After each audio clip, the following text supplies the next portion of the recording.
Greetings to the 20 of you that actually view my content. Today I'm going to be doing something strange and a little bit outside of the norm for my channel. I am going to be actually reviewing a product, mentioning it by name, what brand it comes from, and whether or not I like it.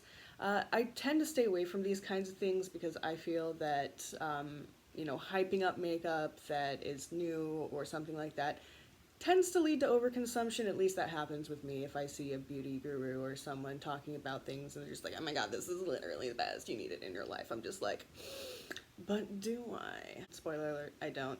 Bingus will probably eat it. I don't think so, little man. Don't eat that.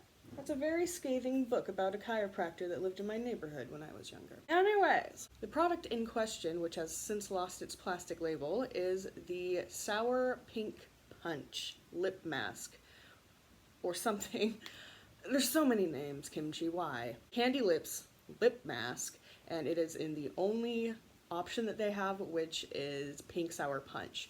And like when I heard that, I was like, oh my god, I haven't had a sour lip gloss or something like that since probably 2002. I was really hyped for this, and then when I got it, and I probably should have just read the website a little bit better because it mentioned it, it's actually mint. Why is it mint? Why did you call it Pink Sour Punch? Why is it Candy Lips? It tastes like I'm going to the dentist. That floss, that's the really thin plastic ribbon, yeah, it's that flavor, which I kind of hate. It's like having a doctor rooting around in my mouth for a while. So I'm not here for the scent / the flavor. Another thing is that the label, which was a clear plastic sticker on this, which wrapped around almost all the way, eventually started to peel and peel off. That's fine. It's a small indie brand. I get it. This is like the first run of their packaging anyway, so I'm assuming later on they'll be getting better about that. But that is a teeny tiny gripe. It's inconsequential. On to the rest of the stuff. So it comes in this lovely pink tube, and it has a fairly long, flat applicator. And I adore these because all I have to do is just press my lips together, et voila, I'm done. Super fast. This one picks up an adequate amount of product, and it is quite comfortable, honestly, on the lips. It is not scratchy at all, which I highly appreciate. We're going really old BeauTube here, think like 2008.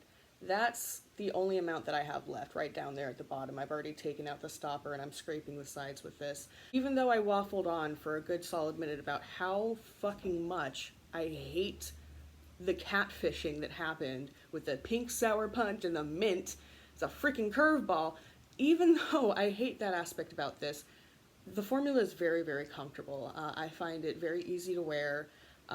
It cushions the lips very nicely. I wouldn't call it super oily. And for me, comfort in lip products is paramount. So this gets a pass from me when it comes to the feel of the formula. Now, does it actually moisturize?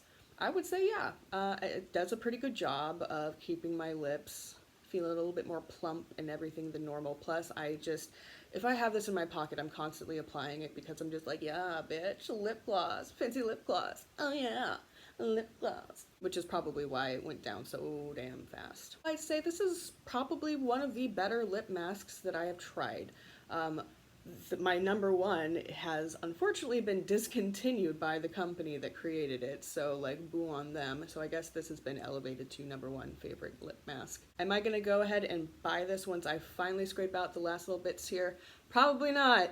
I'd like to, like I really would, but at the rate that I go through these, $12 like every 2-3 months, lordy. Now that's just a little too much for me to financially contemplate, you know? We're in the middle of a pandemic, and even though things are a little bit more politically stable in my country, it's still nuts. I have a lot of other things to worry about than whether or not I'm gonna have $12 for a lip mask. However, I am going to say that, even though I can't get it right now, it's probably gonna happen in the future. Maybe I'll splash out, and if they're having a sale one day, just bulk order like 4 or something. But right now, I've got other things I need to work through.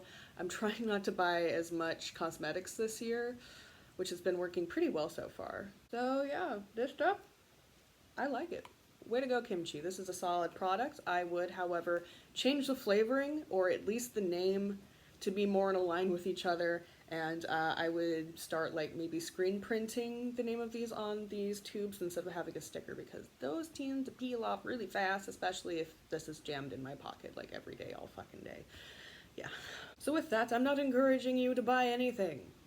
In fact, you probably have many things that you need to use up, then you don't need this. If you ever find yourself in need of a lip mask, this one might be worth considering. Alright, Space Cadets, it's time for me to blast the fuck off. Goodbye.